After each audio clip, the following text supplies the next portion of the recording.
Pembebasan para sandera Israel oleh Hamas telah disambut dengan gembira oleh para keluarga tawanan.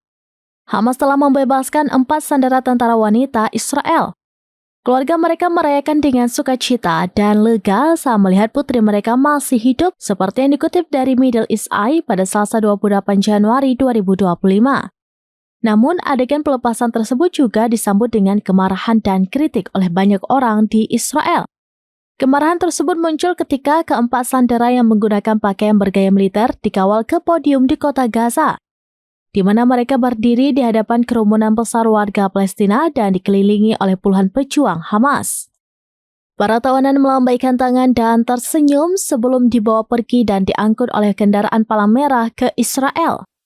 Menurut warga Zionis, Hamas mencoba mempermalukan para sandera.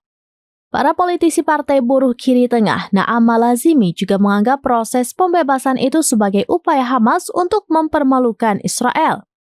Ada pula pihak-pihak di Israel yang ingin menuntut Hamas atas apa yang mereka anggap sebagai penghinaan terhadap perempuan Israel.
Download Tribun X sekarang, menghadirkan lokal menjadi Indonesia.